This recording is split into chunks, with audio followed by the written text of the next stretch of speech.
We got a full tank of gas, half a pack of cigarettes, it's dark, and we're wearing sunglasses. Hit it.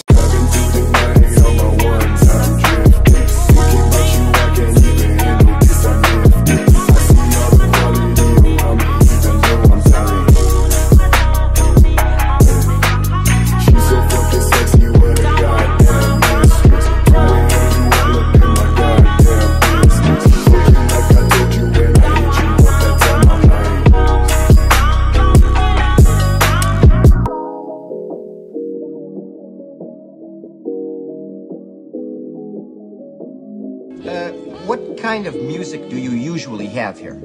Oh, we got both kinds. We got country and western. Halo guys, welcome back di channel K2S Media. Kita di sini ngobrolin Bangkong, ngobrolin soal kehidupan, all about life, soal kerja keras, hobi, traveling, kuliner, semua ada di sini ya. Kali ini kita akan belajar soal fotografi, videografi dari anak muda yang bertalenta. Selamat datang Mas Eja. Reza nih. Reza. Oh Reza. Eja juga boleh sih sebenarnya. Eja boleh ya. Selamat datang Mas Reza. Terima kasih udah nyempatin waktunya buat sharing-sharing ya soal basic-basic fotografi dan videografi gitu. Mas, kalau boleh tahu nih hobi fotografi, videografi dari kapan? Kalau misalnya hobi. Sorry, perkenalkan diri dulu. Langsung perkenalkan diri dulu. Oke, nama saya Reza Pastia. Umur masih muda ya Om ya, masih 24 lah. 24 tahun. Oke. Sudah beristri juga, baru punya istri lah. Ya. Terus ya usaha ada 2 yang sekarang yang saya tekunin. Lagi menuju ke yang ketiga juga, sekarang lagi fokus ke ketiga gitu. Karena ya bagaimana caranya pun harus bisa bertahan sama pandemik ini gitu. Mas Reza usia 24 tahun yang hobinya fotografi dan videografi. Mas, balik lagi ke pertanyaan saya yang awal tadi nih. Hobi fotografi ini mulai kapan? Sebenarnya hobi fotografer itu saya itu dari tahun fokusnya ya, dari tahun 2015 itu saya udah iseng-iseng nyobain main kamera. Waktu itu tuh dulu itu ayah itu sebenarnya fotografer. Ayah tuh dulu fotografer sama videografer. Waktu itu kan aku cobain kan untuk kayak ya ajarin dong fotografer dong gitu kan, biar nurun kan gitu ke anaknya. Tapi waktu itu tuh challenge dari ayah itu adalah ayah tuh nggak pernah diajarin sama ayahnya ayah. Oh dari situ baru challenge itu baru oke. Berarti gitu. Disuruh otodidak gitu kan. Dengan modal yang orang tua punya waktu itu ya saya cobain ngulik, akhirnya interesting. Dan akhirnya juga saya mainin kamera 2015 itu udah nggak fokus kuliah. Bentar. Menarik nih. Berarti tidak lulus kuliah? Iya, dengan catatan nggak lulus kuliah karena cuannya lebih strong yang di fotografer ini gitu loh. Oke, berarti lebih milih mendalami hobi sekaligus menjadi pekerjaan ya? Betul. Meninggalkan kuliah, tapi ini contoh yang tidak baik. Contoh yang tidak baik sih, tidak direkomendasikan banget lah pokoknya ini tuh gitu. Mungkin nanti next kalau ada waktu untuk melanjutkan kuliah pasti. Oh pasti. Terus terang aja nanti juga saya kalau misalnya pengen ada rezekinya nanti, saya pengen fokus ke perfilman. Oke, perfilman, sutradara. Gitu. Oke, berarti udah dari tahun 2015 sampai sekarang udah 6 tahun. Iya, udah 6 tahun. 2015 itu benar-benar. Belajarnya berapa lama tuh dari 2015? Karena belajar itu saya tuh memang ngeliat dari YouTube ya Om ya. Jadi kayak belajar sambil bermain gitu, sambil menonton gitu. Mungkin nanti teman-teman juga bisa belajar dari YouTube ini. Jadi 2015 iseng, 2016 saya tekenin, itu waktu itu saya larinya ke wedding. Dengan bayaran yang hahihi yang mungkin Om ya, karena memang masih basic lah ya. Dari 300.000 saya terima, 400.000 saya terima gitu kan. Dengan budget yang mungkin nggak relevan banget sih ya sebenarnya gitu. Masih cari pengalaman gitu kan. Di 2017 saya udah mulai mainin bikin iklan kecil-kecilan buat konten-konten. 18-19 itu udah bermain company profile juga. Nah di situ makin lama makin naik. Diseriusinnya tahun diseriusinya di 18 menuju 19. Oke. Dan tahun 2019 saya dapat rezeki dan dapat kesempatan untuk bikin video dokumentasi Wali Kota Bandung, Pak Oden. Oh, waktu saat kampanye atau setelah jadi? Waktu saya waktu itu dokumentasinya kinerja setahun Pak Oden. Oh, oke. Dari situ. Wah, udah punya banyak sih sebetulnya. Kelas atas sudah ya. Luar biasa sekali. Mas Reza nih berarti kan dari 2015 sampai 2021 nih menekuninya, tadi serius di tahun 2018. Ajarin dong buat teman-teman yang nonton nih ya, basic cara fotografi itu apa aja yang harus diperhatikan gitu. Kalau misalnya kita berbicara tentang itu ya Om ya, kayak gini loh sebenarnya, kita tuh kayak apa ya? Kita tuh main kamera nih ya. Yeah. Sebenarnya kita nggak bisa ngatain itu bener atau salah gitu. Kayak misalnya gitu ya, berbicara tentang ISO misalnya, itu yang paling basic ya. ISO misalnya 100 gitu kan ya. Itu nggak harus kayak gitu juga gitu. Misalnya kayak gini nih Om ya. Saya ini ada kamera nih ya. Yeah. Kalau kata orang lain misalnya, kenapa harus pakai ini? Ini salah, nggak bisa Om. Jadi memang sebenarnya fotografer itu adalah lebih prefer ke apa yang kamu suka gitu. Punya karakter masing-masing. Nah, punya karakter masing-masing menurut saya gitu ya. Soalnya apa ya? Ya kita terus terang aja gitu ya. Aku kadang pernah belajar sama yang lebih profesional dan dikatakan salah, tapi menurut saya tuh enak gitu. Jadi lebih apa ya?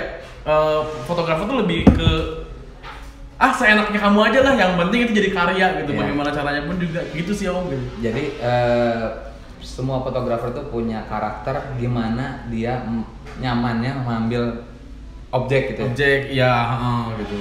Jadi emang banyak juga sih saya lihat di Instagram, di beberapa media sosial, beberapa foto-foto dari fotografer emang si A ini yang kelihatannya ini pasti foto si A karena karakternya ini. Karakternya itu gitu. Kalau belajar dulu dari handphone, mirrorless atau langsung ke DSLR atau? Jadi gini, pertama tuh saya waktu itu belajar pakai DSLR Om, terus terang aja gitu kan, karena memang lagi dulu tuh yang saya punya cuma itu DSLR dengan lensa yang standar gitu ya. Saya belajar, saya ngulik gitu. Terus lambat laun saya nyobain ke mirrorless dan ternyata mirrorless yang sekarang ini ini lebih enak Om gitu. Jadi emang makin lama itu saya makin naik step juga gitu. Kenapa saya bisa bilang enak? Karena mirrorless itu lebih mudah lagi Om gitu. Dan lebih ke ranah profesional. Tapi mungkin orang awam kalau ngelihatnya ada SLR mah pasti lebih bagus gitu kan ya. Kalau orang awam kan gitu ya. Sekarang makin lama kan teknologi makin kecil Om. Jadi kayak apalagi ini bisa 4K lagi kan. Jadi udah kualitasnya udah tinggi lah gitu. Kalau untuk teman-teman yang nonton nih ingin belajar dari handphone, teknik apa yang bisa dipakai diterapin dari foto-foto menggunakan handphone Om? Apakah angle, bermain di angle, ataukah bermain dari pencahayaan harus foto di tempat terang, atau menggunakan jenis handphone apa yang paling bagus? Kalau dari handphone aja, kira-kira handphone apa yang proper untuk fotografi lah? Kalau misalnya kita bermain merek ya, handphone apa yang cocok gitu ya? Biasanya fotografer tuh lebih prefer ke, sebenarnya itu tuh nggak jadi masalah sih Om. Merek itu nggak jadi masalah, mau entah itu iPhone, Samsung gitu, atau Oppo atau gimana. Yang penting kan gimana caranya itu pencahayaannya Om. Itu yang paling penting, pencahayaannya. Kalau misalnya kita berbicara gini Om ya, kita punya HP murah nih ya, gimana caranya terlihat bagus gitu. Itu kan tergantung cahaya Om. Jadi cahaya ini benar-benar mempengaruhi gitu. Baru kita setelah teknik cahaya, mungkin kita bakal bermain angle. Dari angle baru ke misalnya yang lain lagi gitu kan. Jadi sebenarnya basic dulu yang pertama Om ditekenin gitu kan. Dari cahayanya dulu gitu. Baru ke cahaya dari angle. Dari angle baru mungkin kita bakal berbicara merek. Gitu. Jadi kayak fotografer juga biasanya ada yang menggunakan handphone dulu ya. Belajar terus bisa kalau stepannya nih dari handphone larinya ke mending ke mirrorless atau langsung ke DSLR atau gimana? Kalau berbicara dari budget, terus berbicara dari kemudahan untuk si fotografer baru lah, newbie. Jadi gini, kalau misalnya tadi dari foto nih ya, dari HP nih misalnya, dari HP lari ke kamera. Nah, kira-kira kamera apa nih yang mau dibutuhin? Sebenarnya tergantung mau balik lagi kemana. Kalau misalnya, jadi semua merek punya karakteristik tertentu. Misalnya Sony, Iya. kalau Sony itu memang dia tuh lebih bagus untuk bikin video. Oke, Sony lebih bagus untuk video. Kalau misalnya Fuji lebih ke foto. Oke, Fuji Film. Kalau misalnya kita bilang Canon, dia itu lebih prefer ke daya tahannya om, karena baterainya lebih gede dia tuh. Oh. Canon, Nikon kayak gitu-gitu, dia itu lebih kuat aja om gitu. Tapi ya tergantung juga, soalnya kalau kita bahas ini semua gitu ya, pasti lama banget gitu. Om, coba nanti disisipin ya foto-foto Om yang waktu masih belajar dari pakai handphone, boleh. mirrorless sama DSLR. Nanti boleh. disisipin di video ini ya. Siap om. Oke, terus Diminum om biar nggak. oke, siap. Biar nggak tegang. Sambil minum kopi tapi bodas. Dikocok dulu om, biar ini om, biar menyatu dengan rasa Leci gitu. apa ini? Leci mojito itu. Leci Mojito. Bener. Guys, selain fotografer, Kang Reza ini, Mas Reza ini punya usaha kopi juga. Kopi. Kang, Akang kan suka fotografer, bikin video juga. Hal apa yang diterapin ke bisnis ini? Ini salah satu bisnis Akang kan ya, yang Cikopi ini. Gimana? Bisnis Cikopi ini punya Kang Reza kan ya? Iya. Punya Kang Reza. Nah, dari hobi fotografi ini bisa diterapin ke bisnis ini apa? Sebenarnya saya punya cerita lucu sih di cerita yang bener-bener wow mungkin yang menurut saya ya, karena kenapa bisa-bisa saya lari dari fotografer ke coffee shop gitu ya. Yang pertama pasti mungkin gini om ya. Ini tuh tempat itu orang tua saya punya tempat, tapi tidak memadai. Dulu tuh bener-bener si kopi ini, tempat ini itu lebih ke jajanan warung om. Jajanan warung. Iya kayak kopi gunting gitu kan ya, kayak nasi-nasian, kayak nasi warteg kayak gitu om. Sedangkan ini tuh tempat sangat berpotensi sekali menurut saya. Karena ini tempat gede banget gitu kan, lumayan. Apalagi di belakang ada foto studio gitu kan ya, ada ruang meetingnya juga gitu. Bentar, foto studio itu termasuk kantor? Foto studio tuh termasuk punya saya sendiri dan itu buat di develop jadi foto wisuda waktu itu. Gitu. Dan kenapa bisa saya turun? Pertamanya ya terus terang aja om, saya nggak tahu kopi, nggak ngerti kopi. Nggak ngerti kopi, terus gimana sih caranya itu biar saya tuh bisa bikin coffee shop yang menurut saya sendiri gitu. Kalau misalnya dikatakan, ya emang lu punya kemampuan bikin kopi dari segi apanya nih? Belajar dari barista gitu. Kapan? Tapi di sisi lain kan saya punya keunggulan om. Gimana caranya kita bisa bikin kontennya itu gitu. Gimana caranya itu kita juga bisa bikin orang itu kesini gitu, menarik gitu. Dari segi pemasarannya, dari segi hospitality-nya itu kita benar-benar tekanin om. Karena waktu itu awal mulanya terus terang om, saya jual kopi tapi belum tentu kopi itu enak gitu. Awal mulanya tuh gitu. Terus lambat laun kita itu gerak gitu ya, sampai pernah kan karena kan gini om, si kopi itu buka tuh pas lagi pandemik om. Kebayang nggak sih pas pandemik kita baru buka, itu sepinya nggak ada dua gitu kan, yang ada customernya juga kayak gitu-gitunya kan. Terus sampai ya saya tuh bingung gitu tuh. Tapi lambat laun kita tuh makin lama makin naik, karena ya mungkin ikhtiar berdoa, yang kayak gitu-gitu ditekenin om. Dan sampai detik ini pun juga orang itu bener-bener yang awalnya saya cuma punya hospitality yang baik, terus punya konten buat Instagram yang bagus misalnya gitu ya, tentu saja gue nggak bisa pede banget sih. Tapi lambat laun juga sekarang produk Cikopi sekarang dikenali banyak orang, jadi hospitality sama produk sekarang lagi naik om. Gitu om. Untuk Instagram ya tadi berbicara Instagram, untuk foto makanan, minuman, adakah kesulitannya dengan perbandingan kesulitannya dengan foto-foto wedding tadi kan? Awalnya foto wedding, terus mencoba untuk foto makanan minuman. Dari segi kesulitannya apa nih yang bisa tapi si kesulitannya ini bisa di handle gitu? Sebenarnya gini om, kalau kita berbicara foto wedding atau sama foto makanan, itu yang paling susah makanan om. Kenapa makanan? Karena dia itu diem. Berarti kalau misalnya udah diem gitu ya, apa yang harus kita lakukan? Pertama, membuat dia yang pertama itu ini om, cahaya yang bagus itu dari mana sih gitu? Itu yang susah banget. Kedua, ini kontennya mau larinya kemana? Terus ketiga, dari warna komposisinya itu nanti bawahnya harus kayak gimana, itu kan kita mikirin juga. Okay. Kalau dari aku kan kayak gitu ya. Soalnya kan mungkin fotografer lain juga pasti ada hal-hal yang unik, yang beda lah dibandingkan aku lah gitu kan ya. Gitu sih Om. Susahan foto makanan ya? Susahan mau makanan. Kalau untuk berbicara fotografi nih, ini kan hobi yang istilahnya kalau model kan banyak kan model perempuan nih. Itu gimana dengan istri ini? Biasanya kan aku mau difotoin. Seorang fotografer kan biasanya banyak cewek banyak godaannya ya. Ya lagi naik nih, dia jadi selebgram. Aku pengen difotoin. Itu dengan istri gimana tuh? Sebenarnya itu jadi gini Om, kenapa istri bisa damai-damai aja? Mungkin memang karena kan pertama profesi aku udah dari dulu sebelum istri tahu, dia udah tahu duluan gitu. Oh, profesi kamu tuh adalah fotografer. Ya mungkin ada aja cewek-cewek yang gatel mungkin ya. Soalnya saya pernah kejadian Om di saat ya saya udah married ya. Tiba-tiba ada yang ngechat. Kak, maaf bisa foto nude nggak? Itu kaget Om. Aduh, kaget lah. Foto nude, ya cobaan banget kan gitu. Di sebelah saya tuh istri gitu kan. Terus gimana nih? Ya aku liatin, yang apa gitu. Ini ada yang pengen foto ini, ya sok aja. Loh, kok jadi nge-support juga kan gitu kan? Biasanya juga nggak mau, tiba-tiba saya ngacangin aja gitu kan. Karena saya bener-bener takut. Gitu. Mungkin kalau yang sekarang kalau misalnya saya foto-foto untuk cewek-cewek misalnya gitu ya. Kadang-kadang ya saya cuma motret foto cewek yang endorsan, itu juga ditemenin istri gitu. Karena biar takutnya ada gap ya. Kok kamu sama ini sih, kok gini.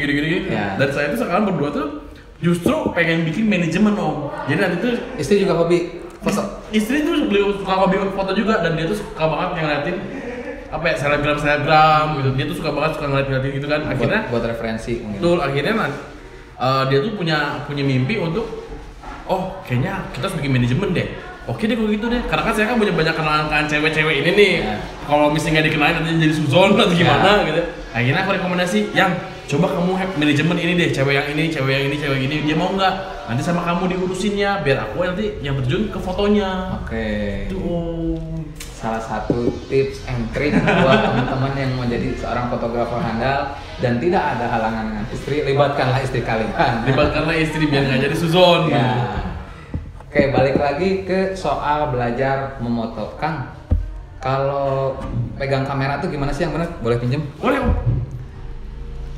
Ada orang foto gini, cekrek.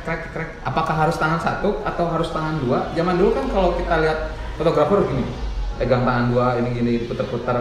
Tapi setahu saya untuk sekarang kan ini nggak perlu diputar-putar gitu lagi ya. Nah itu gimana cara pegang yang baik dan benar? Jadi sebenarnya gini Om, sekarang tuh makin simpel kan Om. Ada yang bilang kalau misalnya teknik foto itu harus kayak gini, ya kan? Tapi kan sekarang kan zaman tuh makin canggih ya Om ya. Sebenarnya kita udah bisa lihat di sini juga, gitu kan, namanya kan apa, viewfinder gitu. Viewfinder ini memang buat gunanya untuk melihat objek ataupun di sini. Jadi sebenarnya itu tentatif sih Om. Yang kayak aku bilang tadi, kalau misalnya fotografer itu ya gimana enaknya kalian gitu kan. Terus yang kedua, kalau misalnya motret kayak gini itu juga nggak masalah sebenarnya, tapi tergantung dari settingannya gitu. Dan kalau misalnya kita pegang kayak gini kan, misalnya kayak gimana ya, kayak gini biasanya kayak gini doang ya, ini nggak diputer ya, ditahan ini, cuma biar nggak shaking aja sih. Ini biar nggak goyang aja sebenarnya gitu. Apalagi punya temperamen yang geter ini asik gitu ya. Bukan. Terus kalau misalnya kan zaman sekarang kan ada yang gini-gini kan, kayak gini-gini. Kalau gini-gini tuh mungkin lebih prefer kalau dia itu bermainnya manualan Om. Manualan tuh kalau misalnya memang bener-bener dia susah untuk ngefokusinnya, berarti kan kita main manual. Itu jadul berarti ya? Jadul. Sebenarnya sampai detik ini juga masih bisa. Kalau misalnya si kamera bilang, aduh saya tuh nggak bisa fokus ke sini misalnya gitu, sama kita berarti dimaininnya Om.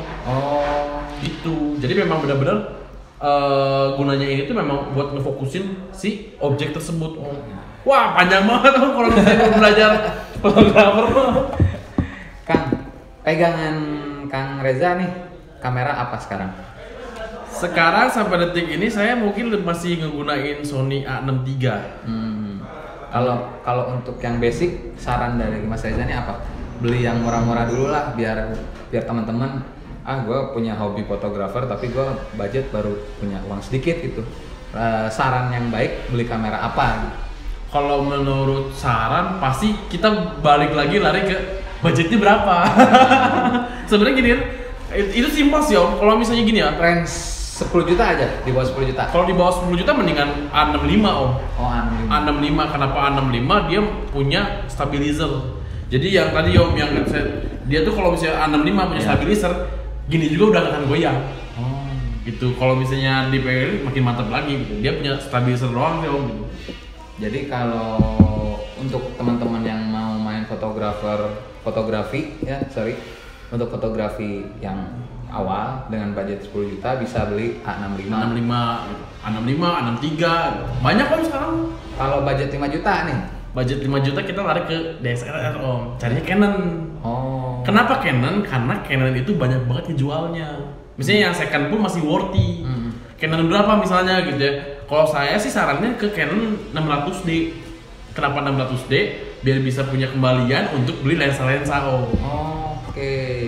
Berarti tergantung lensa juga ya untuk hasil fotografi yang bagus. Tergantung. Makanya kalau misalnya kita nge-breakdown banyak, panjang banget Om gitu. Tapi kalau untuk fotografer amatir bisa dibilang awal ya, untuk yang belajar itu budget berapa nih kalau maksudnya dengan lensa bawaan itu udah bisa dapat hasil yang bagus nggak sih sebenarnya? Bisa Om. Tergantung maksudnya nanti objektifnya apa. Cuman biasanya nih Om, orang yang pengen belajar fotografer pasti larinya entah itu bodinya apa, lensanya 50. Karena memang lensa 50 ini diciptakan untuk bokeh-bokehan Om. Yang kekinian banget Om gitu. Gitu. Ngeblur gitu. Ngeblur gitu itu udah paling enak Om kalau misalnya lensa 50. Jadi bisa dapat di budget 5 juta udah bisa belajar fotografer ya dengan beli tools. Bisa. Apalagi kan sekarang banyak banget tentang apa ya? Bagaimana caranya membuat foto model bokeh gimana dengan lensa ini itu gitu kan. Banyak banget tuh sekarang edukasi kayak gitu. Mas Reza, untuk Instagramnya Mas Reza nih apa? Kalau yang mau foto-foto bisa hubungin Mas Reza. Kalau Instagram pribadi saya sih lebih prefer terus terang aja nih Om ya. Instagram saya tuh benar-benar mencerminkan karakter saya sendiri. Kalau dan itu tuh memang nggak ada. Tapi bukan portofolio company-nya. Bukan, itu beda lagi mungkin websitenya. Ada website tertentu Om. Kalau Instagram saya di @27ofreza itu sebenarnya benar-benar kayak apa ya, keseharian saya aja gitu. Menggambarkan itu karakternya Reza gitu. Biar nggak kaget juga gitu kan. Soalnya memang terus terang kalau saya sendiri Om tidak mau nge-branding kalau saya itu benar-benar fotografer di sosial media. Sampai detik ini saya dapat klien pun dari mulut ke mulut Om. Gitu Om. Tapi untuk apa tadi namanya, company profile dari portfolio itu ada di Numotret Media website. Numotret Sunda. Numotret. Oke guys, mungkin segitu ya yang bisa kita pelajari dari basic, apa yang bisa diterapkan nanti untuk belajar fotografi dari tadi mulai segi cahaya yang nggak perlu HP apapun juga, tapi dari segi pencahayaan yang bagus bisa menghasilkan foto yang bagus, kemudian langsung dari angle-nya yang bagus, dan untuk foto tersulit adalah foto makanan atau foto produk mungkin ya. Iya, foto produk yang diam gitu. Yang diam. Karena dia tidak bisa diatur-atur, tidak bisa disuruh senyum, tidak bisa disuruh bahagia. Ya, terima kasih sekali Mas Reza. Kembali kasih Om, aduh. Atas ilmu-ilmu basicnya nih untuk fotografi, nanti bisa dilihat ya IG-nya, dan ada beberapa slide dari Mas Reza dari hasil-hasil foto dari handphone, mirrorless dan kamera profesional. Oke, jangan lupa subscribe, like, komen, dan share untuk channel K2S Media. Salam sukses, sampai jumpa.